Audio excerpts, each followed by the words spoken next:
Hey guys, it's Chief from Skull Gaming Network. Welcome to another MLB Perfect Inning 2019 video, and today I have this week's maintenance and new event guide. The new update for version 2.1.4 has been delayed, likely by a week, due to platform submission issues, although it might just be a day or two based on the delay for the original 2019 update. With that being said, we'll have maintenance tonight for 5 hours starting at 7 p.m. Eastern or 10 p.m. Eastern, which goes until midnight Pacific or 3 a.m. Eastern. If I said 7 p.m. Eastern, I meant 7 p.m. Pacific. I apologize about that. You can't use the game while maintenance is in session. What are we getting? Number one, classic players are being added to the game.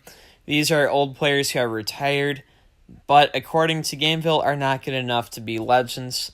We'll go through them. I've honestly not even heard of 20% of these players, but there's a Craig Counsell. There is a Ken Griffey Sr. from the Reds. Each team gets one batter and one pitcher, so it's nice they balance that. Juan Pierre for the Marlins. He was incredibly overpowered in baseball-related video games while he was an active player. He'd get on base, and then he'd immediately steal second every time. Now, this card in this game doesn't look that good, so I was excited for this card, but now I can't be as excited as I wanted to be. Still, it's a cool-looking card. Cecil Travis, the Twins player at shortstop, going back to the Washington Senators. I have never heard of this guy, like most of the guys here. For the pitchers, Brian Fuentes is a recent player.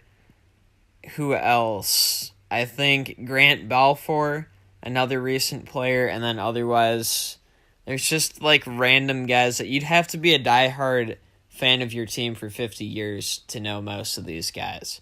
Number two, they are applying a roster update to the 2019 Live Series cards. Will Kyle Lloyd still be his amazing 42 overall? Stay tuned for that information whenever I show off Kyle Lloyd after the update.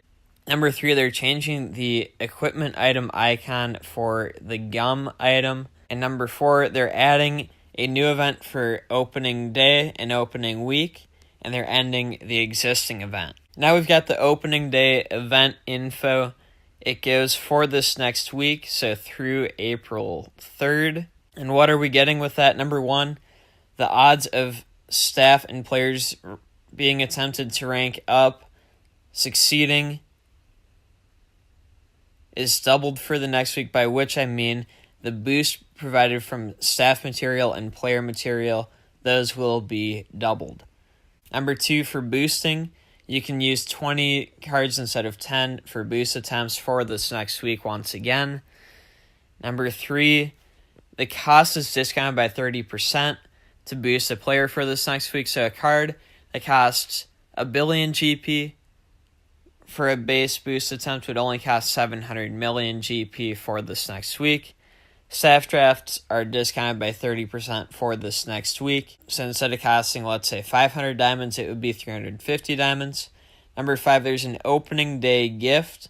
It will be available for the entire week. What you get in that is 500 diamonds, 10 staff drafts, 1 to 3 stars, 10 free agent recruitment tickets, which is basically 1 billion GP, 5 A-grade boost trainers, and 100 season complete tickets.